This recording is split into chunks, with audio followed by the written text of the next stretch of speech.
Yeah, what's good, me people? Of course, my name B Black, de la grande de la country, the MC.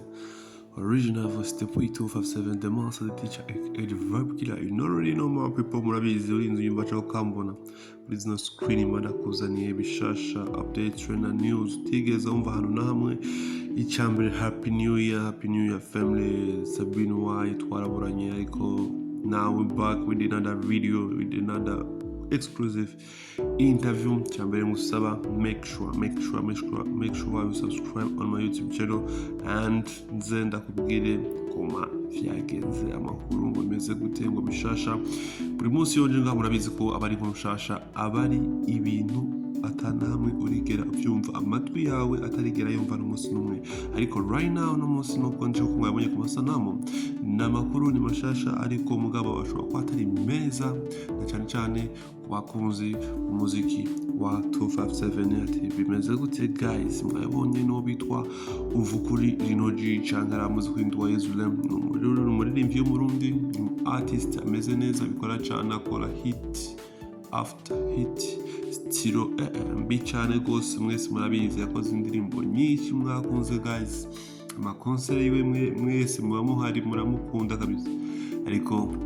kuno mwanya ndagira kubwira ngo ni umwe mu basora amagara batipanze neza tuvugana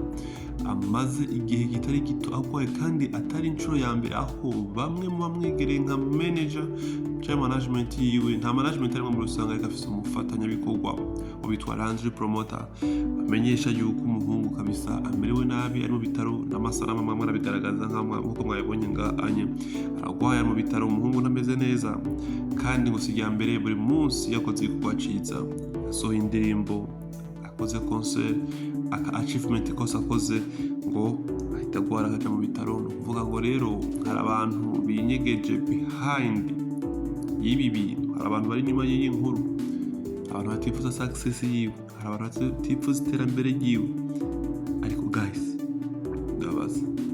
linoG ku ndirimbo akora nta muntu aca kuri social media ngo atere umunwa nta muntu agirira nabi umuntu ari ngaho yitwije akora imiziki myiza iri heavy ni n'umwanditsi mwiza ku buryo ababizi tubizi kandi mwebwe muramaze kumva bamwe muri bo bamuha credit ati ni umwe mu bahanzi atufasha kwandika imiziki itarasohoka imaze gusohoka ama featuring atanga support ku bandi baririmbyi supporting ariko benshi muri bo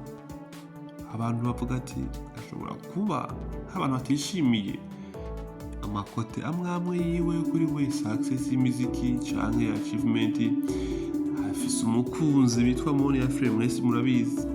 banapanga buri gikwe nubwo tutazi ngo azohigira ryari ariko baramaze kutwereka intambwe ya mbere umuhungu yakubise ivi abantu bakibaza ati bamuhora ibyo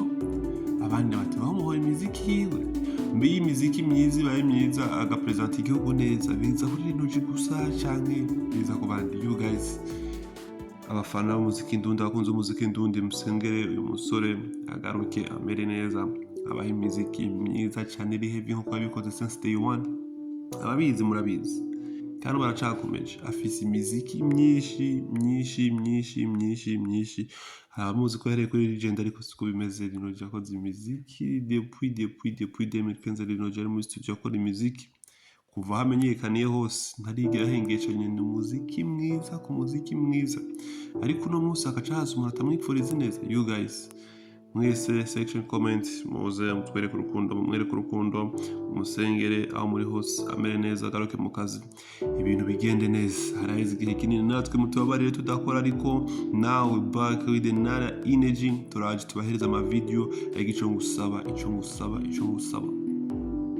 make